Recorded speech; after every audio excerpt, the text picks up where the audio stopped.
Palavra da Verdade, com Hernandes Dias Lopes. Irmãos queridos, vamos então abrir a Palavra de Deus, hoje no livro de Obadias. Eu sei que o livro de Obadias fica escondido entre os pequenos profetas, mas para facilitar para você, ele fica logo depois do livro de Amós. O pessoal hoje está engraçado, não está? É isso mesmo. Então, vamos lá. Entre Amós e Jonas, para facilitar mais ainda. Profeta Obadias.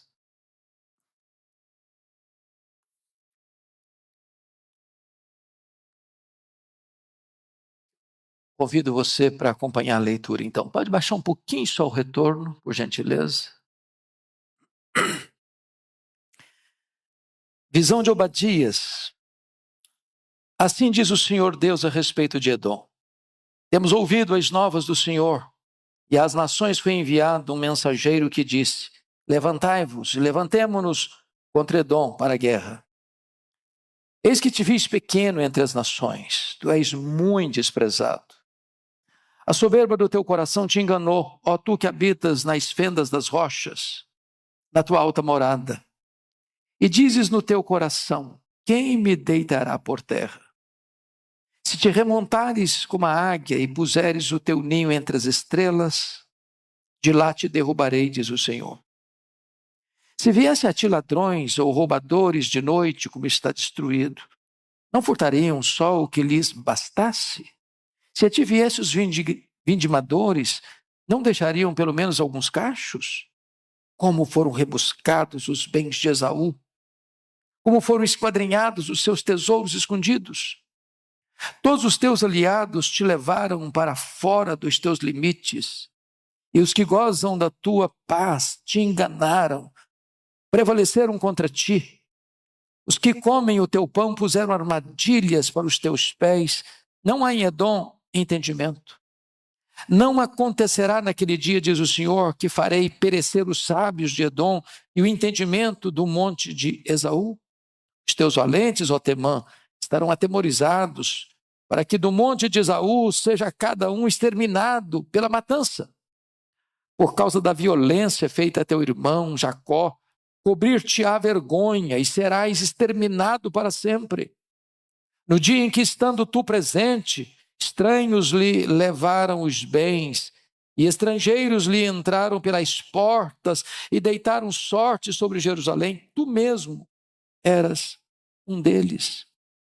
Mas tu não devias ter olhado com prazer para o dia de teu irmão, o dia da sua calamidade, nem ter te alegrado sobre os filhos de Judá no dia da sua ruína, nem ter falado de boca cheia no dia da angústia. Não devias ter entrado pela porta do meu povo no dia da sua calamidade. Tu não devias ter olhado com prazer para o seu mal no dia da sua calamidade, nem ter lançado mão dos seus bens no dia da sua calamidade. Não devias ter parado nas encruzilhadas para exterminares os que escapassem, nem ter entregado os que lhe restassem no dia da angústia. Porque o dia do Senhor está prestes a vir sobre todas as nações. Como tu fizeste, assim se fará contigo. O teu mal feito tornará sobre a tua cabeça. Porque como bebestes no meu santo monte, assim beberão. De contínuo, todas as nações beberão, sorverão e serão como se nunca tivessem sido. Mas no Monte Sião haverá livramento. O monte será santo, e os da casa de Jacó possuirão as suas herdades. A casa de Jacó será fogo, e a casa de José chama, e a casa de Esaú restolho. Aqueles incendiarão a este e o consumirão. E ninguém mais restará da casa de Esaú, porque o Senhor o falou. Os de Neguebe possuirão um monte de Esaú, e os da planície aos filisteus. Possuirão também os campos de Efraim, e os campos de Samaria, e Benjamim possuirá a Gileade.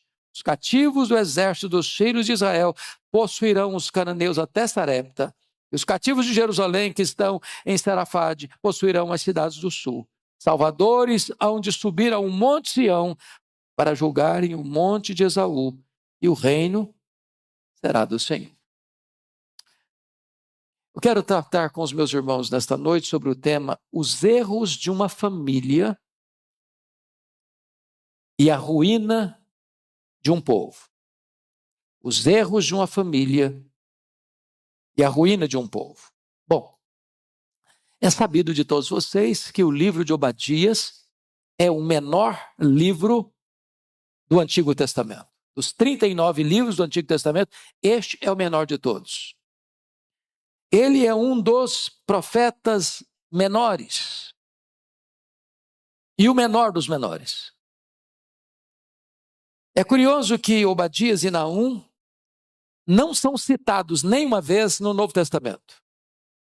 E esses dois livros retratam a derrota definitiva de dois inimigos do povo de Deus, Edom e Nínive, capital da Síria.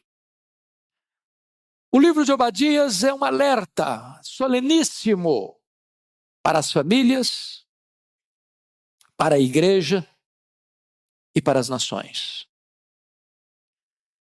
Mostra para nós que o erro hoje de uma família, se não tratado convenientemente, pode se espalhar, pode reverberar. E isso pode atingir futuras gerações e atingir nações. O ponto aqui, meus amados irmãos, começa com uma família. Família de Isaac, família de Rebeca. Esse casal que teve um casamento belíssimo, em amor. Este homem que vem de uma família muito importante na história, ele é filho de Abraão, herdeiro único de uma grande fortuna e de uma grande herança espiritual. Casa-se com Rebeca, ela é estéril. Ele orou 20 anos, para o ventre dela ser curado. Depois de 20 anos de oração, Deus faz um milagre. Nascem Esaú e Jacó. 2 filhos, 2 nações dentro do ventre, irmãos gêmeos, nações que nasceram do mesmo ventre. Jacó é o pai dos judaítas, Esaú é o pai dos edomitas. E por inabilidade deste casal, Isaac e Rebeca, que em vez de construírem amizade entre os irmãos, construir pontes de amizade dos seus filhos, resolveram um ter opção por um, outro ter opção por outro. Isaac amava mais Esaú, Rebeca amava mais Jacó. E em vez dos filhos crescerem unidos, tornaram-se competidores, inimigos, rivais. E essa rivalidade avançou para dentro da história. E o que nós lemos hoje aconteceu 1500 anos depois. Esse ódio ainda está permanecendo. E o que está acontecendo? Os filhos de Jacó, o povo de Jerusalém, está sendo saqueado, invadido, massacrado pelos caldeus. E os irmãos de Jacó, os edomitas, estão celebrando, estão batendo palmas, estão junto com os inimigos, estão celebrando no dia da angústia do povo de Jacó. E mais, estão entrando dentro da cidade, saqueando os bens dos seus irmãos. Estão nas encruzilhadas, os que tentavam escapar, eles matavam, os que não conseguiam matar, e entregavam para os caldeus para que eles fossem mortos. E então Deus está aqui trazendo juízo sobre Edom. Porque lá, 1500 anos, um pai e uma mãe não tiveram sabedoria para criar os seus filhos como amigos. E eu, à guisa de introdução, quero destacar 3 pontos. Primeiro, Nunca subestime os pequenos problemas. Eles podem se tornar um grande mal. Preste atenção nisso. Esses dois povos, Israel e Edom, nasceram de um mesmo ventre. Foram filhos de um mesmo pai, de uma mesma mãe. Beberam o mesmo leite materno. Foram criados na mesma casa, sob as mesmas instruções. Mas o ódio de um pelo outro foi tal que ao longo dos anos, esses dois países viveram inimizados. E agora, um deles, os edomitas, massacram o seu irmão, quando o seu irmão está vivendo o dia mais triste da sua desventura. E o resultado é o juízo peremptório de Deus vindo sobre os edomitas. Olha o verso 10 comigo. Por causa da violência feita a teu irmão Jacó, cobrir-te-á vergonha e serás exterminado para sempre. Primeiro ponto, então, não subestime os pequenos problemas, porque eles podem se tornar um grande mal amanhã. Segundo ponto da introdução é que uma grande bênção pode se transformar numa grande tragédia quando deixamos as nossas vaidades pessoais nos dominarem. A família de Isaac e Rebeca era para ser uma grande bênção. Isaac orou 20 anos para os meninos nascerem, e eles nasceram. Podia ser uma grande bênção para o mundo, mas por uma questão de vaidade, eles não souberam criar os filhos. Isaac gostava mais do Esaú, Rebeca gostava mais do Jacó, por pura vaidade pessoal. Sem qualquer orientação divina nessas preferências e predileções. E aquele casamento foi se desgastando, o casal não conversava mais, Rebeca escutava o Isaac atrás da porta, o diálogo acabou naquele lar, a inimizade se espalhou entre os descendentes, e agora nós estamos colhendo esta amarga safra da inimizade que foi plantado dentro da casa de alguém que devia servir a Deus com integridade. Terceiro ponto da minha introdução. Não tente mudar os desígnios de Deus, nem manipular a Deus. O que aconteceu? O Isaac, sabendo que Deus havia dito que o mais velho serviria o mais moço e que o projeto da redenção passaria por Jacó, ele tentou manipular e mudar isso.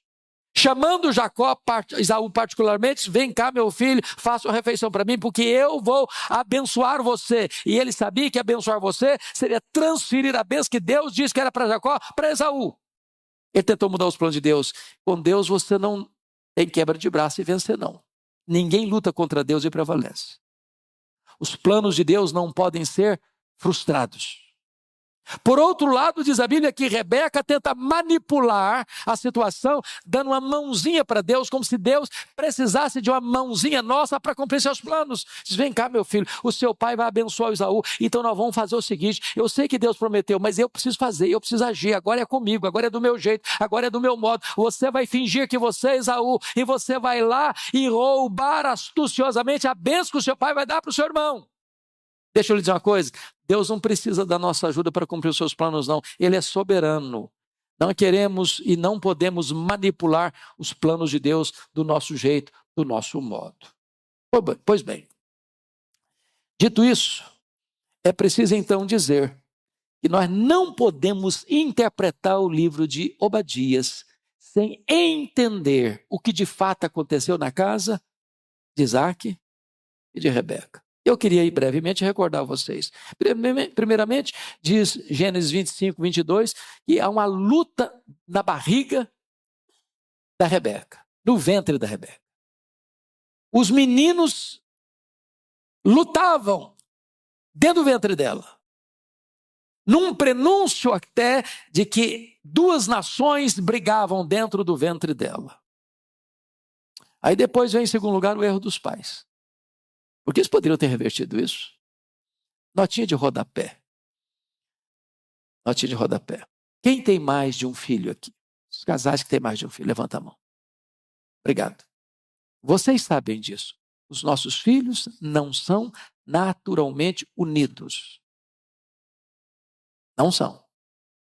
Sobretudo quando tem dinheiro envolvido. Dinheiro não tem liga. Dinheiro não tem amálgama. Dinheiro divide. Quando você vê uma família com os filhos unidos, pode saber de uma coisa: tem um pai e tem uma mãe por trás costurando esta amizade. Cuide para que seus filhos sejam amigos, sejam unidos. Isaac e Rebeca não fizeram isso. Terceiro, para entender, um jantar caríssimo. Esse é o jantar mais caro da história. O Esaú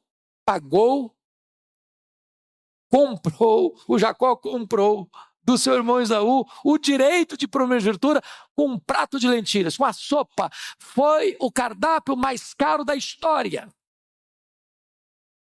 Mostrando que ele era profano. Mostrando que ele não dava valor às coisas espirituais. Mostrando que as coisas materiais é que dominavam a mente e o coração dele. Agora preste atenção, esses povos todos ao redor de Israel tinham deuses. Os amonitas tinham, os moabitas tinham, os filisteus tinham, todos os povos tinham. Mas você não vai encontrar na Bíblia os deuses dos edomitas. Eles não tinham outros deuses. Sabe qual era o deus deles? A matéria, as coisas. Eles eram materialistas. Eles amavam as coisas, eles matavam pelas coisas, eles roubavam pelas coisas. Eles eram totalmente materialistas. E é exatamente o que está acontecendo aqui. Na calamidade do seu irmão, eles estão lá saqueando, roubando, tomando, espoliando. Quarta coisa para entender, é uma mentira muito astuciosa. Mentira que o Jacó contou para o pai, pela orientação da mãe. Agora, eu já disse isso aqui para a igreja, mas tem visitantes e tem gente nos acompanhando. Quando a gente pensa nessa história da Rebeca chamar o Jacó: vem cá, meu filho, você vai lá, pega 2 cabritos, vou fazer uma refeição para o seu pai. Eu sou casado com ele há tantos anos e eu sei o gosto dele. Então, fazer o seguinte: você vai se fingir de Esaú. Eu vou botar em você as roupas de Esaú. Vou pegar a pele do cabrito e botar no seu braço. O seu pai, se apalpar você, se cheirar você, vai saber que você é Esaú. A gente pensa que o Jacó era um adolescente. Sabe quantos anos tinha o Jacó? Nesse tempo? Da grande mentira? 77 anos. 77 anos. Manipulado pela mãe. Bom, mas tem outra coisa para você entender. O ódio violento. Gênesis 27, 41. A Bíblia diz que Esaú tomou a decisão de matar o seu irmão. E a pessoa, quando meu pai morrer, a pessoa que o pai dele ia morrer logo. Eu vou matá-lo. A Rebeca chama o Jacó, sai de casa agora, meu filho, vai lá para casa do meu irmão. Daqui a pouquinho eu mando chamar você. Sabe quanto ele ficou lá na casa do irmão dela? 20 anos. Sabe o que aconteceu? Quando Jacó voltou, a sua mãe já estava morta. Sabe qual foi a grande preocupação do Jacó ao voltar para casa e encontrar seu irmão? E ele ficou sabendo que o seu irmão estava vindo ao encontro dele com 400 homens armados. Ele fica apavorado. Quis a providência de Deus que os dois se reconciliassem, mas nunca conviveram, nunca viveram juntos, e os seus descendentes nunca se deram um com o outro. Sabe por quê? Porque aquela hostilidade nunca mais cessou. E eu preciso que você compreenda isso para você entender melhor o texto que nós vamos trabalhar daqui a pouquinho. Quando você vai lá para Êxodo, eles estavam saindo do Egito, Moisés pediu aos descendentes de Esaú, os edomitas: permita-nos passar pela sua terra. Nós não vamos pegar água, nós não vamos comer nada, não vamos tirar nada, só nos deixe passar. Sabe qual a resposta dos edomitas? Não! Não permitimos. Se nós bebermos da água do poço, nós pagaremos, deixa-nos passar. Não! Não permitiram. Inimizade. Sabe quanto tempo tem isso? De Jacó esse período aí? 400 anos. 4 séculos não conseguiu apagar a mágoa, o ódio entre os descendentes desses 2 irmãos. Mas depois, em segundo lugar, lá em Números 20, 18, tem algo interessantíssimo aí. Está escrito o seguinte: porém Edom lhe disse, não passarás por mim, para que eu não saia eu de espada ao teu encontro. Agora não é só não deixar não. Se você tentar passar, eu vou atrás de você com espada. Eu vou matar você. Terceiro lugar, é preciso, só no livro que está do lado aí, Amós, capítulo 1, versículos 11 e 12. Preste atenção no que Amós vai dizer. Amós, capítulo 1, verso 11 e 12. Assim diz o Senhor, por 3 transgressões de Edom, e por 4 não sustarei o castigo, porque perseguiu a seu irmão à espada, e baniu toda a misericórdia, e a sua ira não cessou de despedaçar, e reteve a sua indignação para sempre. Sabe aquele camarada que tem ódio, e a ira não passa, ele está odiado hoje, está odiado amanhã, está odiado mês que vem, está odiado na próxima vida, está odiado na próxima geração, nunca cessou de odiar. Um problema que começou lá atrás, na casa de um homem e de uma mulher crente. Mas tem mais. Se você perceber, terceiro conflito, está lá em Malaquias, e é preciso entender isso para você compreender o texto de Obadias. Malaquias capítulo 1, versículos 2 a 5, está escrito o seguinte, olha o juízo de Deus. Eu vos tenho amado, diz o Senhor, mas vós dizerem, quem nos tem amado? Não foi Esaú, irmão de Jacó? Disse o Senhor, todavia amei a Jacó, porém aborreci a Esaú, e fiz dos seus montes uma assolação, e dei a sua herança aos chacais do deserto. Se Edom diz, fomos destruídos, porém tornaremos a edificar as ruínas. Então diz o Senhor dos exércitos, eles edificarão, mas eu destruirei, e Edom será chamada terra de perversidade, o povo contra quem o Senhor está irado para sempre. Os vossos olhos o verão, e vós direis, grande é o Senhor, também fora dos limites de Israel. Já que o seu ódio não cessa, diz Deus, então a minha ira contra você também não vai cessar. Pois bem, mas vamos para o final. Quando você vai lá para o Novo Testamento, o Império Romano domina o mundo. 63 a.C., Pompeu conquista Israel, agrega ao Império Romano. E Pompeu nomeia quem como rei? Herodes o Grande. Quem é Herodes o Grande? Membro da família Edomeia. Quem são os edomeus? Descendentes de Esaú. Qual a postura de Herodes em relação aos judeus? De ódio. Manda matar as crianças de Belém. Herodes o Grande. Herodes Antipas, o segundo Herodes, manda matar João Batista. Herodes Agripa I manda matar o apóstolo Tiago. Herodes Agripa II zombou de Paulo. Por pouco, Paulo me persuades a fazer um cristão. Com zombaria. Sabe o que acontece? Nunca mais você vai escutar sobre esse povo. Nunca mais. Então, nós vamos ver agora com o texto, volta lá para Obadias comigo, e vamos dar uma olhadinha quais foram as maldades que eles praticaram contra o povo de Judá, quando Jerusalém estava sendo saqueada, atacada pelos caldeus. Em primeiro lugar, confirem comigo o versículo 10 e 11 de Obadias. Edom luta contra seu irmão em vez de defendê-lo. Leia comigo, por favor, versos 10 e 11 de Obadias. Vamos juntos? Por causa da violência feita a teu irmão Jacó, cobrir-te-á vergonha, serás exterminado para sempre. No dia em que, estando tu presente, estranhos levaram os bens, e estrangeiros entraram pelas portas e deitaram sorte sobre Jerusalém, tu mesmo eras um deles. Estava lá, junto com os saqueadores, junto com os espoliadores, junto com os opressores, no meio deles, fazendo o mesmo que eles estavam fazendo. Luta contra o seu irmão, em vez de defendê-lo. Segundo, Edom se alegrou com a derrota de seu irmão, em vez de chorar com ele. Leia o verso 12 comigo agora, de Obadias. Versículo 12, toda a igreja comigo.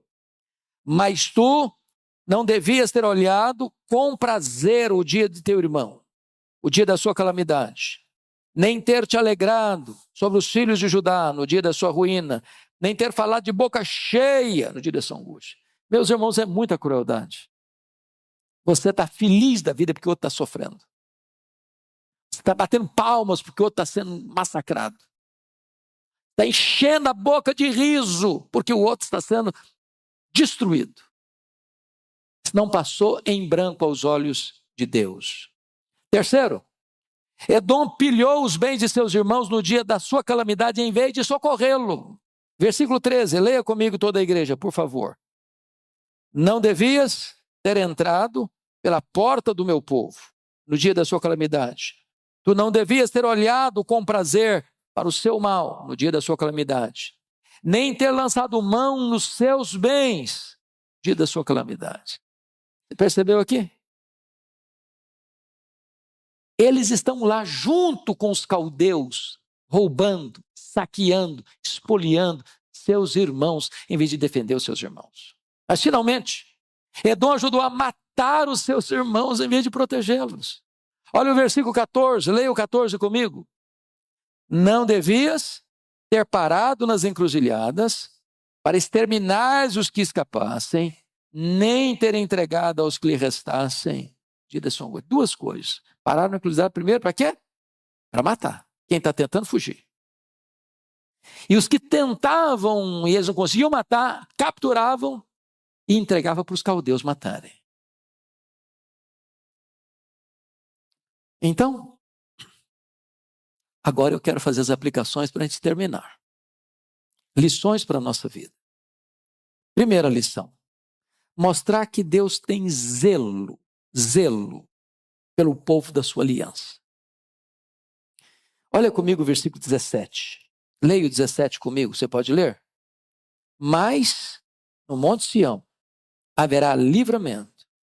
O monte será santo. Os da casa de Jacó possuirão as suas herdades. Preste atenção nisso. Quem está massacrando hoje? A Babilônia. Quem está massacrando hoje? Edom. Quem está sendo massacrado hoje? O povo de Judá. Naquele momento, todo mundo pensa, Judá acabou. Arrasado. Cidade arrasada. Templo arrasado. Povo passado ao fio da espada. Muitos levados como escravos para a Babilônia. Os que ficaram debaixo de opressão, de inimigos ao redor. Com pobreza, com miséria, com muros quebrados, com portas queimadas, com tudo destruído. Só que Deus está no trono. E de repente aqueles que estão lá no topo da pirâmide vão escorregar, vão lá para baixo. Os que estão lá embaixo vão subir para o topo da pirâmide. Porque onde está a Babilônia hoje? Acabou. Onde está Edom hoje? Acabou. Onde está o povo de Deus hoje? Honrado pelo Senhor. Então preste atenção nisso. Quem comanda a história é Deus. Deus reverte o quadro. Deus reverte o diagnóstico. Deus muda o cenário.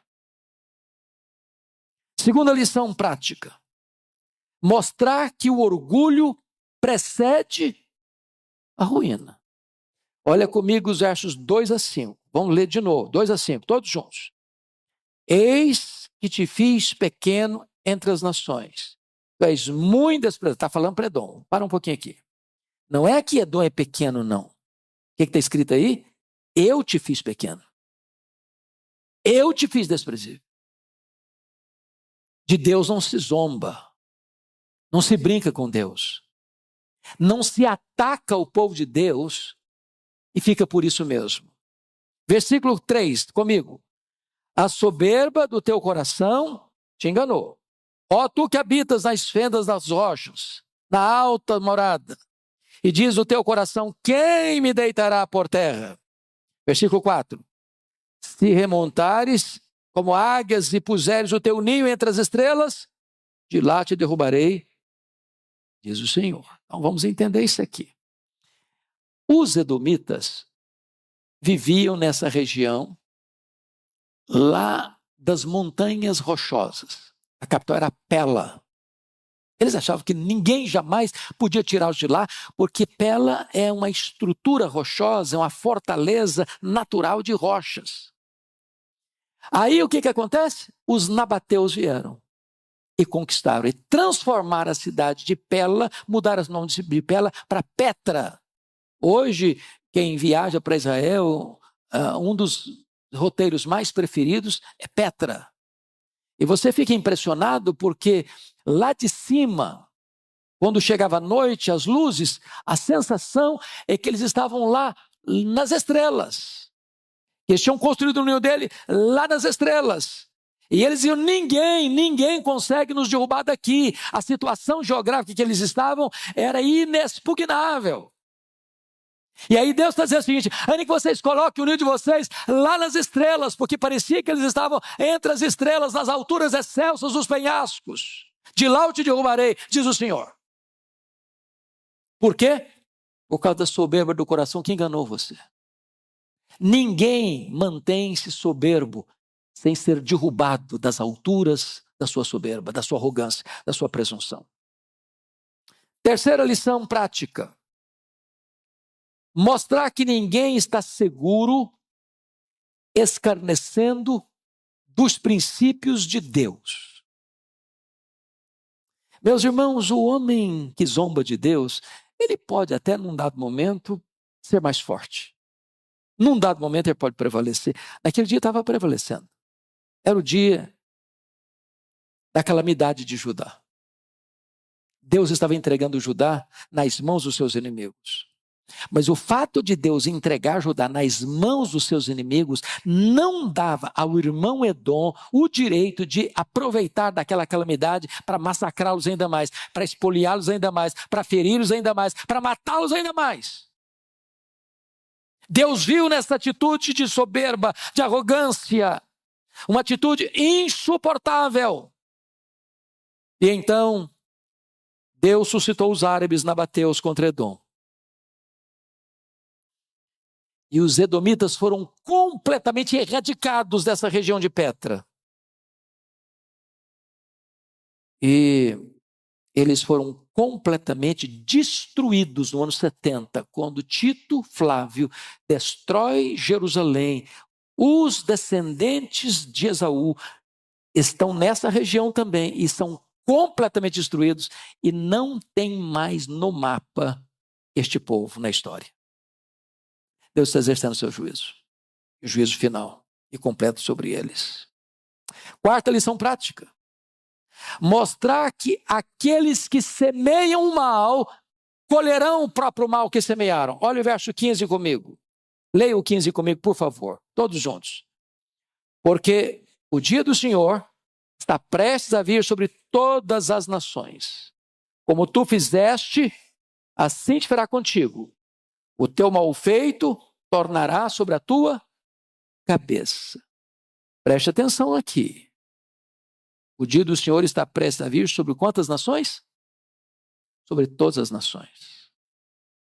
As nações cristãs, as nações pagãs, as nações ateias, as nações que oprimem o povo de Deus, as nações que favorecem o povo de Deus. Todas terão que passar pelo julgamento de Deus. Então, entendamos isso, irmãos. Não dá para semear o mal e colher o bem. Chama atenção de novo. Essa tragédia histórica, que tem 2000 anos de história, nasceu como uma semente lá na casa de Isaac e de Rebeca. Cuidado para que os pequenos problemas hoje não se tornem tempestades convulsivas amanhã. Quinta lição prática. Mostrar que o povo de Deus, mesmo sendo humilhado hoje, triunfará amanhã. Olha comigo, por gentileza, o versículo 17. Você pode ler o 17 comigo? Vamos juntos? Mas no Monte Sião haverá livramento. O monte será santo. E os da casa de Jacó possuirão as suas herdades. Hoje Jacó está sendo massacrado, mas amanhã o quadro vai mudar. Meus irmãos, os cristãos podem ser perseguidos, os cristãos podem ser presos, os cristãos podem ser expoliados, os cristãos podem ser martirizados, mas a vitória é de Cristo e da igreja de Cristo. O povo de Deus será honrado pelo Senhor. Finalmente, em penúltimo lugar, sexto lugar, mostrar que o reino de Deus triunfará sobre todos os reinos do mundo. Olha o verso 21 comigo, por gentileza. Toda a igreja comigo. Salvadores hão de subir ao monte Sião para julgar o monte de Esaú, e o reino será do Senhor. Isso aí me leva a Apocalipse 11:15. O reino do mundo se tornou de nosso Senhor e do seu Cristo, e ele reinará pelos séculos dos séculos. Louvado seja o Senhor. Edom caiu, mas o reino de Deus está de pé. A palavra de Deus está de pé. O povo de Deus está de pé, porque ninguém pode prevalecer contra o Deus Todo-Poderoso. Mas finalmente, fechando, último lugar, mostrar que a história está rigorosamente nas mãos de Deus. Deus está no trono. O Cordeiro venceu para abrir o livro e desatar os seus 7 selos. E o versículo 17, bem como o versículo 21, nos mostra isso, que Deus está conduzindo a história. A história não é cíclica, a história não é um caminhão sem freio ladeira abaixo, a história caminha para um telos, para uma consumação. E o reino e os reinos do mundo serão do Senhor e do seu Cristo. Na linguagem de Daniel capítulo 2, os reinos deste mundo entrarão em colapso. Na figura daquela grande estátua que Nabucodonosor mandou construir. A cabeça toda de ouro, os braços e o peitoral de prata, o ventre de bronze, as pernas de ferro e os pés de ferro e barro. E uma pedra não lavrada por mãos bate no pé dessa estátua, que representa os reinos deste mundo, e toda a estátua vira pó. E esta pedra enche toda a terra. E isso significa que os reinos deste mundo serão do Senhor e do seu Cristo. E ele reinará pelos séculos dos séculos. E a igreja dele reinará com ele pelos séculos dos séculos. Seguimos ao Deus Todo-Poderoso, ao Rei vencedor e vitorioso. A história está nas mãos do nosso Deus. Vamos orar, queridos? E a pergunta que eu faço agora a você é esta. Você tem permitido conflitos dentro da sua casa?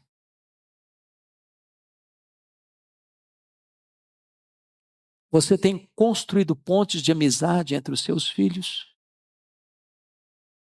Você se empenha deliberadamente para que os seus filhos sejam amigos? Você patrocina momentos para que os seus filhos estejam juntos?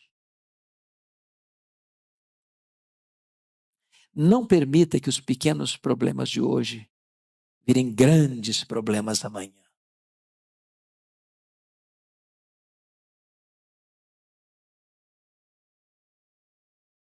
Talvez você veja que hoje você tem alguma ponta de mágoa de alguém da sua casa, porque as piores brigas e as piores guerras são entre família. Está na hora de você ser um pacificador. Está na hora de você aplacar a fúria, construir pontes. Está na hora de você perdoar, para que esta ira não despedace para sempre. Para que você hoje estanque uma barragem que, se romper, pode trazer uma grande inundação. Senhor Deus, nós todos que estamos aqui precisamos de misericórdia, de discernimento, de prudência, a fim de que as pequenas coisas, aparentemente pequenas, sejam tratadas, resolvidas, a fim de que os pequenos problemas não se tornem problemas gigantes, incontornáveis, incontroláveis lá na frente. Abençoa a nossa casa, Senhor. Abençoa o nosso lar. E não permita jamais que tentemos mudar os teus planos ou manipular-te com as nossas estratégias fracassadas, tolas. Por amor do teu nome, Senhor. Ajuda-nos a compreender que és soberano. Tu estás no trono. Que tu estás dirigindo a história. E que ninguém pode insurgir-se contra ti, contra o teu povo, sem sofrer severas sanções dessa loucura. Que ao mesmo tempo nós nos aquietemos nos teus braços, mesmo sabendo que tantas vezes podemos ser injustiçados, perseguidos, maltratados, acuados, acusados, perseguidos, martirizados. Mas certamente a vitória é de Cristo e do teu povo, ó Deus. E nós nos alegramos em ti nesta noite, porque numa noite missionária, onde o teu povo compreende que o campo é o mundo, nós queremos ser, Deus, esse luzeiro a brilhar. Nós queremos ser a esperança, levando a esperança do Evangelho e anunciando Cristo, que é a esperança verdadeira, a fim de que os povos se rendam a Jesus, a fim de que os povos se submetam à tua soberania, em vez de se insurgirem contra ti. Que os povos te conheçam e te adorem, Senhor, para que cumpramos assim a nossa missão de testemunhas de Cristo. Bendito é o teu nome, em nome de Jesus. Amém.